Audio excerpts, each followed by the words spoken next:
আমার ভাইরা, আমার বন্ধুরা, আমার গভীর মনোযোগ। খাজা মাইনুদ্দিন চিশতি রাহমাতুল্লাহ আলাইহি, জোরে বলুন আল্লাহু আকবার। উনার রাজ্যে হিন্দুরা মূর্তি পূজারি করতেন। বাবারা শুনে নাও। কমিটির ভাই বলছে, হুজুর এই কথাটা একটু বলবেনই, বারবার বলছে, হুজুর বলে দিবেন।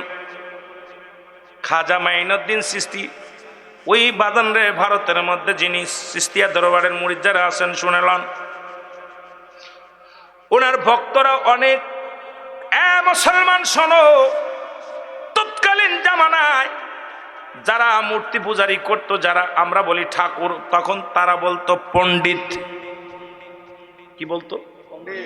পণ্ডিত। মূর্তি পূজা করত, মূর্তি পূজারি করত, দেবদেবী বানায়া তাদের কাছে পূজা করত। আল্লাহ বলে না একমাত্র আমি আল্লাহ। আল্লাহ বলে কুলহু আল্লাহু আহাদ আল্লাহুস সামাদ লাম ইয়ালিদ ওয়া লাম ইউলাদ ওয়া লাম ইয়াকুল লাহু কুফুয়ান আহাদ।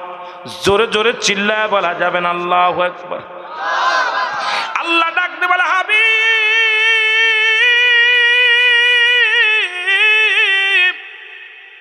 আমি আল্লাহ এক, আমি আল্লাহ এক। আল্লাহ কয়জন? আমি আল্লাহ এক। পৃথিবীর মধ্যে কারোর জন্ম দিই নাই, কারোর থেকে জন্ম নিই নাই। এই পৃথিবীর মধ্যে আমি কারোর জন্ম দিই নাই, কারোর থেকে জন্ম নিই নাই। আসমান জমিনের মধ্যে আমার সমতুল্য, আমার সমকক্ষ আর কেউ আসেনি। তাহলে সিজদা পাবে কে? জোরে বলেন কে? এ মুসলমান শুনে নাও, সিজদা পাবে আমার আল্লাহ। হায়াতের মালিক যিনি, রিজিকের মালিক তিনি, দ্বন্দ্বলাতের মালিক যিনি, সব কিছুই পাবেন তিনি। আল্লাহ ডাক দে কয়, হাবিব রে ওদের জানায় দাও যারা দ্বিতীয় ভগবান বানাইল, আমি আল্লাহকে বাদ দিয়ে অন্যর কাছে ইলা ভাবিয়া যারা সিজদা করে। মুসলমান শুনে নাও, যারা দ্বিতীয় খোদা বানাইয়া যারা তার কাছে চায়, তাদেরকে তুমি জানিয়ে দাও আমি আল্লাহ এক, আমার আর অদ্বিতীয় কেউ নাই। জোরে বলেন ঠিক কিনা? সূরা ইখলাস দিয়ে আল্লাহ প্রমাণ করে দিছে আমি এক। আমার কোনো ছেলে নাই, মেয়ে নাই, পরিবার পরিজন কেউ নাই। আমি একা, কাউকে জন্ম দিই নাই, কারো থেকে জন্ম নেই নাই। আছে নাকি? আল্লাহর আব্বা মা আছে নাই? কেউ দাদা দাদি আছে? বংশ পরিচয় আছে? কথা কোন আছে? নাই। এই জন্য যে মিলাদুন নবীর কথা একটু আগে বললেন, মিলাদুন নবী, মিলাদ, মিলাদ মানেই জন্ম বৃত্তান্ত। নবীর মিলাদ যারা অস্বীকার করে তারাও মুসলমান না, তারা ইমানদারও না, তারা মানবী না। জোরে বলেন ঠিক কিনা? কারণ মিলাদ শব্দটা তো জন্ম বৃত্তান্ত। সুতরাং নবীর জন্ম ছিল, নবীর আব্বা ছিল, মা ছিল, বংশ ছিল। একমাত্র জন্ম নেই আমার আল্লাহর, স্রষ্টার কোনো জন্ম নাই, সৃষ্টির জন্ম আছে। জোরে বলেন ঠিক কিনা? ওদিকে আমি যাব না, ওদিকে যাওয়ার সময় যদি হয় তাহলে যাব। মুসলমান গভীর মনোযোগ। হিন্দু পণ্ডিতেরা মূর্তি পূজা করে। বড় পণ্ডিতের মেয়ে ডাকতে বলে, বাবা সারা জীবন আপনি মূর্তি পূজারি করলেন, আজকে আমি মন্দিরে যাব, সামনে আমার পরীক্ষা, মন্দিরে যাব একটু দেবতার কাছ থেকে একটু আশীর্বাদ নেওয়ার জন্যে। আর যাবার সময় এক কলসি দুধ নিয়ে যাব। বড় দেবতা, মেজ দেবতা, ছোট দেবতা, সব দেবতাদের পরাণ ভরে খাওয়াইব। আল্লাহু আকবার বলে। পণ্ডিত বলে, মারে দেবতা কোনোদিন খায় না মাটির পুতুল, এটা খাবার খাইতে পারে না, আমরা নিজে বানাইছি। ওর পায়ে যদি সিজদা লুটাইয়া যদি কিছু সাহায্য চাও দিবে, প্রার্থনা করলে পাবে, কিন্তু ওরা তো খায় না। মেয়ে কয়, বাবা আমি একটা সতী সাথী মেয়ে, পৃথিবীর মধ্যে আমার মতো সতী নারী, আমার বিশ্বাস আমি যদি খাবার নিয়ে যাই তোমার দেবতা আমার হাত ফেরাইবে না, তোমার দেবতা আমার কাছ থেকে খাবে। দাও বাবা দাও। দুধের পাতিল নিয়ে চলে গেলেন মন্দিরে। মন্দিরে যায় দেবতার পায়ের করে দুধের পাতিল থুয়া ডাকতে বলে, দেবতা খা, দুধ খা। ডাকতে বলে, বড় দেবতা সে যে দেবতা খা, ছোট দেবতা খা। কোন দেবতা কথা বলে না, মাথাও নাড়ে না, নীরবতা পালন করে। মেয়েটা কয়, দেবতারে যতক্ষণ পর্যন্ত আমার পাতিলের দুধ পান না করবি, আমিও কথা দিলাম এই মন্দির থেকে একটা কদম পা বাইরে দিব না। যতক্ষণ পর্যন্ত মনে করবো আমার দুধ পান করবি না, আমি মনে করব তুমি আমার পরে বেজার আছো, আমার পরে তুমি রাজি না। যদি তুমি দুধ পান করো, মনে করব তুমি আমার উপরে রাজি, তুমি আমার উপরে খুশি হয়েছ। যতক্ষণ পর্যন্ত তুমি দুধ পান করবে না, আমিও বাড়ি ফিরে যাব না। দেবতা কি আর খায়? মাথা ঠুকায় ঠুকায় কাঁদতে লাগলেন। মাথা ঠুকাইতে ঠুকাইতে মাথা দিয়ে রক্ত ঝরতে লাগলেন। পাশ দিয়ে যাইতেছিলেন খাজা মাইনুদ্দিন চিশতি রাহমাতুল্লাহ আলাইহি। জোরে বলেন না মারহাবা। খাজা মাইনুদ্দিন দেখে মন্দিরের মধ্যে আওয়াজ, একটা মেয়ের কান্নার আওয়াজ শুনতে পায়। খাজা মাইনুদ্দিন যা দেখে মন্দিরের পায়ের করে একটা যুবতী মেয়ে মাথা ঠুকায় কান্দে, কয় দেবতা খা খাও, এ বড় দেবতা খা, ছোট দেবতা খা, মেজে দেবতা খা। দেবতা কথাও বলে না, খানাও খায় না। খাজা মাইনুদ্দিন চিশতি রাহমাতুল্লাহ আলাইহি দাঁড়ায় আছে, দাঁড়ায় দাঁড়ায় দৃশ্য দেখতে লাগলেন। চিন্তা করে মেয়েটার কপাল দিয়ে যেবা পরিমাণ রক্ত বাইর হয়, মেয়েটা যে কোনো মুহূর্তে বিপদ হইতে পারে। উনি মন্দিরের মধ্যে উঠলেন, উঠিয়া বড় মন্দিরের কানের মধ্যে ধরিয়া, বড় মূর্তির কানের মধ্যে ধরিয়া টান দিয়ে বলে, মূর্তি, মেয়েটা যে সেই সকাল থেকে বসে আছে তোরে দুধ পান করানোর জন্য, তোর কি কথা কানে যায় না? তাড়াতাড়ি দুধটা খায়াল। জোরে জোরে চিল্লায়া বলা যাবে না মারহাবা।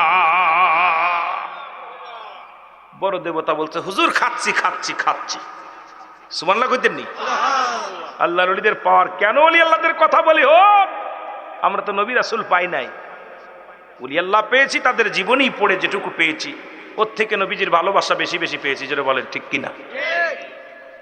দেবতা বলতেছে খাইতেছি, হাতের থেকে পাতিল নিয়ে কয় দেবতা ভাগাভাগি করে খেয়ে গেছে। মেয়েটা দুধের পাতিল, স্বর্ণ পাতিল নিয়ে বাড়ির দিক চলে গেছে। যা দেখে মাথা কপাল ফাটা, এদিক রক্ত বাইর হচ্ছে। বাবা বলে, মা রে কি অবস্থা? বড় পণ্ডিত বলে, মা তোমার কি অবস্থা? কয়, বাবা তোমার দেবতা কি আর দুধ খায়? অনেক কষ্ট হয়েছে খাওয়াইতে, খাওয়াই ছাড়ছি। কয়, কি পাগল মেয়ে কথা বলো, সারা জীবন পূজা করলাম, সারা জীবন ভরে আমি প্রতিমা বানাইলাম, আজ পর্যন্ত কিছু খাওয়াইতে পারিনি, আর তুমি দুধ ইয়া তোমার একটা কলস দুধ খাওয়াই চলে আসলা? হ বাবা, আমার কাছ থেকে দুধ নিয়ে সবাই ভাগাভাগি করে খাইছে। সুবহানাল্লাহ কইতেন নি? আরো জোরে বলেন। আমার কাছ থেকে লইয়া ভাগাভাগি করে খাইছে। বড় পণ্ডিত সবাই ডাক দিয়েছে, শুনছো নি, আমার মেয়ে তো সতী, আমার মেয়ের পূজা করা লাগবে এখন। আমার মেয়ের হাত থেকে দুধ যেহেতু পণ্ডিতেরা খাইছে, তা পণ্ডিত ওই এখন পণ্ডিতরা বলতেছে তাহলে দেবতারও দেবতা আমার মেয়ে, এখন ওই তো পূজা করা লাগবো। লোকজন সব ডাক দিছে, কারণ কথা বুঝেন ওদের তার পূজা করতে সময় লাগে না, যে এডারে দেখে এডারেই, বড় গাছ দেখলে লেগে যায়। কথা কর, রাগ করেননি আপনার? আবার গাউসে পাকের খাজা মাইনুদ্দিন চিশতির কথা বলতেছে। গাউসে পাকের একটা কথা বললাম, এবারে মাইনুদ্দিন চিশতির একটা কথা বলে যাচ্ছি। খাজা মাইনুদ্দিন যিনি দুধ পান করাইলেন না, এখন সব পণ্ডিতেরা চলে আসে, গাজা খুঁড়ে তো কথা বলো, তোমার পণ্ডিতি মাটির পুতুলে দুধ খাইছে, কে বলো? তুমি আমাদের নেতা, আমাদেরকে ধুলা দিতেছো, তোমার মেয়ে নিশ্চিত অপকর্ম করেছে, কপাল ফেটে গেছে, হয়তো কোনো ছেলেরা নষ্ট করেছে, এই কারণে তুমি এটা ঢাকার জন্যে মিথ্যা একটা বানোয়াট কথা বলতেছে আমাদের কাছে। সবাই তোহমাত দিলেন মেয়েরে, মেয়ে অপকর্ম করেছে। বড় পণ্ডিত কয়, না আমার মেয়ে সতী, আমার মেয়ের পূজা করো, তোমরা পূজা করো। কয়, না এটা হবে না, এটা মেনে নেওয়া যায় না, আমাদেরকে প্রমাণ দিতে হবে। তোমার মেয়ের হাত থেকে যদি দুধ পান করে তাহলে বুঝবো যে তোমার মেয়ে সতী, তোমার মেয়েকে আমরা পূজা করব। ঠিক আছে। পরের দিন এক কলস দুধ নিয়ে পাহাড় সমস্ত পণ্ডিত, এলাকার 500 পণ্ডিত, হিন্দু পণ্ডিতেরা সবাই মন্দির ঘরে চলে গেছে। মেয়েটাও দুধের পেয়ালা নিয়ে মন্দিরে যায়, বসে বসে ডাকতাম, প্রতিমা খা, বড়টা খা, ছোটটা খা, কেউ কারোর দিক তাকায় না, খাওয়ার জন্য খুব ছটপট করতেছে মেয়েটা, খা।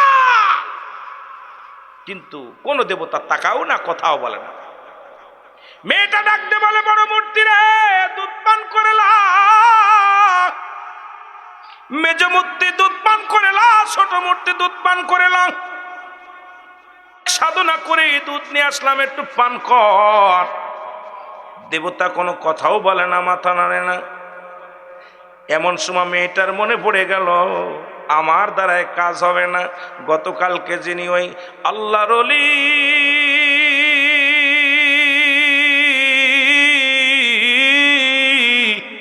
ওই দাড়িওয়ালা টুপিওয়ালাটাকে স্মরণ করা লাগবে, তা হইলে অত দুধ পান করবে।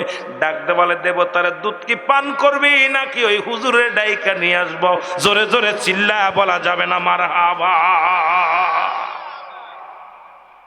মেয়েটা বলতেছে, এই প্রতিমা, দুধ কি খাবি নাকি হুজুরে ডাক দেব? প্রতিমা কয়, মারে ওরে ডাক দিস না, হুজুরে ডাকা লাগবে না, নিয়ে আয় পান করে নি। দুধ হাতের দিকে পান করছে।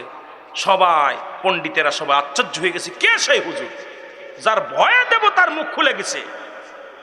কে সে হুজুর? সবাই বলতে লাগলেন, মারে কে সেই হুজুর যার কথা শোনা পর আমাদের মাটির পুতুলগুলো থরথর করে কেঁপে উঠেছে, মাটির জবান দিয়ে জবান খুলে গেছে। মেয়েটা বলে, বাবা গো, আমি চিনি না, তবে তারে আমি দেখলে চিনি বাবা, নাম তো জানি না। একটা সাদা পাঞ্জাবি গায়ে, মুখের মধ্যে দাড়ি, মাথার মধ্যে টুপি, একজন আশেকে পাগল। আমি যখন গতকালকে মন্দিরে দুধ খাওয়ানোর জন্যে অপেক্ষায় ছিলাম বাবা গো, তখন ওই দুধ পান করতেছিলেন না, আমার মাথা দিয়ে রক্ত ঝরতেছিল। তখন এই পদ্মে যাইতেছিল ওই পাগল, ওই আশেকে রাসূল। তখন উনি কি করেছিলেন, উনি মন্দিরে এসে বড় দেবতার কানের মধ্যে মোচড় দিয়ে বলতেছিল, দেবতারে দুধ পান কর। সঙ্গে সঙ্গে আমার হাত থেকে দুধ নিয়ে পান করেছে। সুতরাং তাকে দেখলে চিনবো, নাম জানি না। পণ্ডিতেরা বলে, চলো। কোন দিকে গেছে? বলে এদিকে যাই। যা দেখে জঙ্গলের মধ্যে খাজা মাইনুদ্দিন চিশতি রাহমাতুল্লাহ আলাইহি একটা জায়নামাজ বিছা চোখের পানি ছেড়ে কান্দে, আল্লাহ অপরাধী হইলেও আমি তোর, আল্লাহ আমি অপরাধী, তোমার দরবারে কান্দি। আল্লাহ এই হিন্দুস্তানের মধ্যে কালেমার দাওয়াত দিই গো আল্লাহ, আমি কতটুক সাকসেস হয়েছি জানি না রে আল্লাহ। আমি দিনের দাওয়াতের জন্য আল্লাহ নিয়োজিত আছি, তুমি আমারে দয়া করো। হিন্দু পণ্ডিতরা দেখেই চিনে ফেলেছে খাজা মাইনুদ্দিন চিশতিকে। সবাই দৌড়ে যে বলে, খাজা মাইনুদ্দিন রে, আমরা ভুল করেছি, আমাদের আর একটা সেকেন্ড আমরা হিন্দু থাকতে চাই না, পণ্ডিত থাকতে চাই না, আমাদেরকে তুমি কালেমা পড়ায় দাও। 500 হিন্দু, 500 পণ্ডিতেরা খাজা মাইনুদ্দিন চিশতি রাহমাতুল্লাহ আলাইহির হাতে হাত রেখে কালেমা পড়ে মুসলমান হয়েছে। জোরে জোরে চিল্লা বলা যাবে না মারহাবা। এই ওলি আল্লাহর বাংলাদেশ, শাহজালালের বাংলাদেশ, শাহপরানের বাংলাদেশ, বাবা খানজান আলী বখতিয়ারের বাংলাদেশ, বাংলাদেশ বাংলাদেশ, খাজা ফরিদপুরের বাংলাদেশ, এনায়েতপুরের বাংলাদেশ, শুম্ভগঞ্জের বাংলাদেশ, ফুলতলি মসলাদের বাংলাদেশ। বলো বাংলাদেশ, বাংলাদেশ রহম করুন আল্লাহ, ওগো কবুল করেন আল্লাহ। বল রহম করুন আল্লাহ, ওগো কবুল করেন আল্লাহ। ওগো তাদের পথে, তাদের মতে, তাদের পথে, তাদের মতে কবুল করুন আল্লাহ, ওগো কবুল করেন আল্লাহ। এই শাহজালালের বাংলাদেশ, শাহপরানের বাংলাদেশ, এই ফুলতলি মসলাদের বাংলাদেশ, বদরপুরের বাংলাদেশ, সিফাসালার বাংলাদেশ। বলো বাংলাদেশ, বাংলাদেশ রহম করুন আল্লাহ, ওগো কবুল করেন আল্লাহ। জোরে বলেন মারহাবা। প্রেম দিয়া, ভালোবাসা দিয়া ইসলামকে জয় করেছে।